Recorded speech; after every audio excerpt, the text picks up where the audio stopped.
ಅವರಿಗೆ ಪ್ರಗತಿ ಚಾನಲ್ಗೆ ಆತ್ಮೀಯವಾದಂಥ ಸ್ವಾಗತ. ರೈತರೇ, ಇಂದಿನ ಜೋಳದ ಮಾರುಕಟ್ಟೆಯ ಬೆಲೆಯನ್ನು ನೋಡಿಕೊಂಡು ಬರೋಕ್ಕಿಂತ ಮುಂಚೆ ಇನ್ನೂ ಯಾರು ಹೊಸದಾಗಿ ನಮ್ಮ ಯೂಟ್ಯೂಬ್ ಚಾನಲ್ನ ನೋಡ್ತಾ ಇದ್ದರೆ ತಪ್ಪದೇ ಈಗಲೇ ಸಬ್ಸ್ಕ್ರೈಬ್ ಆಗಿ.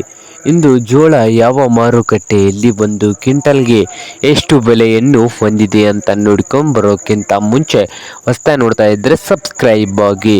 ನಾವು ಪ್ರತಿದಿನ ಅಂದಾಜು ಬೆಲೆಯನ್ನು ಅಪ್ಲೋಡ್ ಮಾಡ್ತಾ ಇರ್ತವೆ, ಚಾನಲನ್ನು ಸಬ್ಸ್ಕ್ರೈಬ್ ಆಗಿ.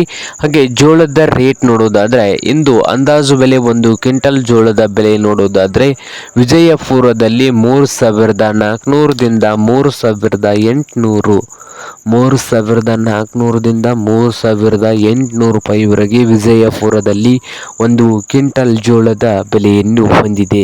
ಹಾಗೆ ಬಾಗಲಕೋಟೆಯಲ್ಲಿ 4,000, ಬಾಗಲಕೋಟೆಯಲ್ಲಿ 4,000ದಿಂದ 4,200 ರೂಪಾಯಿವರೆಗೆ ಒಂದು ಕ್ವಿಂಟಲ್ ಜೋಳದ ಬೆಲೆಯನ್ನು ಹೊಂದಿದೆ.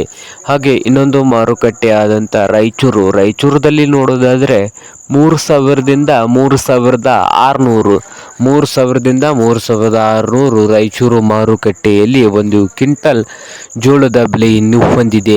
ಹಾಗೆ ಸಾಂಗ್ಲಿಯ ಮಾರುಕಟ್ಟೆಯಲ್ಲಿ 4,500ದಿಂದ 5,000 ರೂಪಾಯಿ, 4,500ದಿಂದ 5,000 ರೂಪಾಯಿವರೆಗೆ ಸಾಂಗ್ಲಿಯಲ್ಲಿ ಒಂದು ಕ್ವಿಂಟಲ್ ಜೋಳದ ಬೆಲೆಯನ್ನು ಹೊಂದಿದೆ. ಹಾಗೆ ಕಲಬುರಗಿಯಲ್ಲಿ ನೋಡೋದಾದರೆ 3,000ದಿಂದ 4,000, 3,000ದಿಂದ 4,000 ರೂಪಾಯಿವರೆಗೆ ಕಲಬುರಗಿಯ ಮಾರುಕಟ್ಟೆಯಲ್ಲಿ ಒಂದು ಕ್ವಿಂಟಲ್ ಜೋಳದ ಬೆಲೆಯನ್ನು ಹೊಂದಿದೆ. ನೋಡಿ ರೈತರೇ.